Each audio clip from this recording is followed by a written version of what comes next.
आओ चले अपने देश को नया भारत बनाएं, नई दिशा नई उमंग की छाँव में खुशियाँ मनाते रहें। हमेशा राष्ट्र की नवनिर्माण करें और राष्ट्र की भलाई के लिए हमेशा आगे सोचते रहें। अपना देश अपना घर है और देश को एक शक्तिशाली मजबूती राष्ट्र की सदैव नवनिर्माण करते रहें। आपकी सख्त ज़रूरत है और अपने देश की तिरंगा आन बान शान और अपने देश की फौज को सलूट अभिनंदन करते रहें।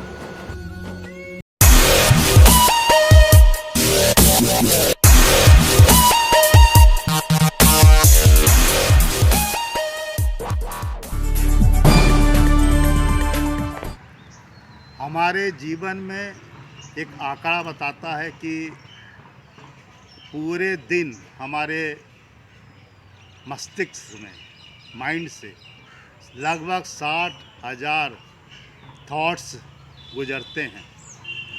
और वो 60,000 जो थॉट गुजरते हैं उनमें लगभग 8 कैटेगरी ऐसी होती है जिनसे हम वाकिफ होकर रहते हैं।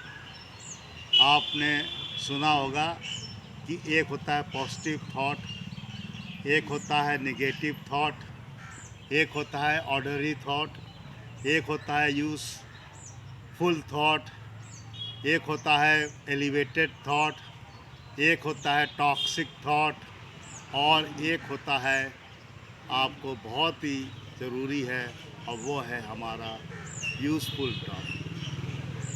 तो इस तरह के जो हमारे थॉट हैं लगभग जो आपको बताए हैं, और भी कई तरह के होते हैं, मगर इन तरह के थॉट्स को भी बाद में मनुष्य ने जोड़कर घटाकर उनको 4 कैटेगरी में ले आया। वो 4 कैटेगरी में इसलिए ले आया गया कि मनुष्य के विचारों को, इतने बड़े 60,000 के विचारों को समझना, जोड़ना, घटाना बहुत मुश्किल है। तो उसको सम अप करके 4 कैटेगरी में लाया गया और वो 4 कैटेगरी हैं। पहला है आपका, जैसा आप जानते हैं, पॉजिटिव, दूसरा है निगेटिव, तीसरा है वेस्टफुल और लास्ट में चौथा जो है वो है हमारा नेसेसरी थॉट्स। तो ये जो 4 थॉट्स हमको बताए गए हैं, ये 4 थॉट्स हमको यही बता रहे हैं कि हमको अपने विचारों को लेकर ऐसे चीज़ों का मंथन करना है जो वास्तव में बहुत आवश्यक है। कुछ लोग कहीं जाते हैं तो पहले नेगेटिव ही बात शुरू कर देते हैं। आप अच्छे खासे दिखाई दे रहे हैं मगर नेगेटिव बात बोल देंगे। कहीं किसी प्रोग्राम में गए, कोई काम वो हो चुका है कभी, वहाँ पर उस 10 साल की पुरानी बातों को ही थॉट्स में लाके बात करने लगते हैं। Useless thought, wasteful. कहीं कहीं आपने देखा होगा कि एक नेसेसरी थॉट बन जाती है कि जैसे कोई काम अभी भी ख़त्म हुआ, बोले अगर ऐसे नहीं ऐसे हो जाता तो क्या होता, बहुत अच्छा रहता। अरे नेसेसरी जब थी, ज़रूरत थी तब बता देते। अब वो काम ख़त्म हो गया, उसके लिए भी सोच रहे हैं, उसके लिए भी वजन लिए हुए हैं माइंड पर। और एक्सरसाइज कर ली हमने, पीटी कर ली हमने, जो है दौड़ लगा ली, आप साउंड हो गए। नहीं, साउंड का मतलब होता है आप बॉडी से भी फिट, माइंड से भी फिट।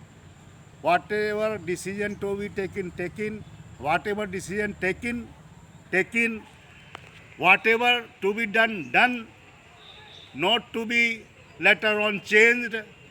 और रही बात सोसाइटी में, कहीं भी जाइए आप साउंड है, अपनी बात करिए। ना मेरे पास उधारी है, ना मेरे पास देनदारी है, ना मेरे पास किसी का पैसा है, ना किसी की मेरे पास किसी का रुपया है, ना किसी की हमने ज़मीन ली है, ना किसी की हमने जेवर लिए है, ना किसी की हमने एफडी ली है, ना किसी का हमने घर लिया है, ना किसी की ज़मीन ली है। I am sound in society. और स्पिरिचुअलिटी में भी साउंड है। हम राम को भी जानते हैं, कृष्ण को भी जानते हैं, हम धर्म के सब लोगों के बारे में थोड़ा थोड़ा जानते हैं और जानना भी चाहिए। अगर आपने नहीं जाना तो ये पूरा पश्चिम उत्तर दक्षिण जो 4 दिशाएं हैं, इनका क्या मतलब। और न्यूज़ बोलती है कि नॉर्थ ईस्ट वेस्ट साउथ, जब चारों चीज़ों की आपको नॉलेज है तभी आप पूरी तरह से साउंड हैं और पूरी तरह से परपक्व है। इसलिए आप लोगों से विनती और प्रार्थना है कि साउंड केवल फिजिकल न बनिए, साउंड आप माइंड से बनिए, सोसाइटी से बनिए, स्पिरिचुअल बनिए और अपने जीवन की कला को सुंदर बनाइए, आगे लेके चलिए। यही हमारा भारतवर्ष प्राचीन काल से, आदिकाल से समझाता आया है। हमारे संतों ने, मुनियों ने, ऋषियों ने यही तपस्या की है कि हमारे देश में साउंडनेस 4 तरह का जो है दिखाई दे, और 4 तरह के साउंडनेस के लिए ही उन्होंने तपस्या तप करके इस देश की ऐसा बनाया है कि आज की तारीख में भी हम लोग अपने उन पूर्वजों को याद करते हुए अपनी रीति रिवाजों को नहीं भूलते हैं, मनाते हैं और अपने देश को और अपने को चारों तरफ से साउंड रखने की कोशिश कर रहे हैं और करते रहेंगे। यही हमारी नई जनरेशन से और अन्य लोगों से भी प्रार्थना है कि आप सब लोग इसका बखूबसूरत तरीके से ध्यान रखकर इस साउंडनेस को बनाने रखने की कोशिश करिए। यही अपील और विनती है। Rajesh Gupta, ACCF national team member, नई दिल्ली। जय हिंद, जय भारत। नमस्कार दोस्तों, मेरे चैनल को सब्सक्राइब, लाइक करें और आइकॉन को जरूर दबाएं ताकि आने वाले वीडियो को आपको नोटिफिकेशन मिल जाए। धन्यवाद।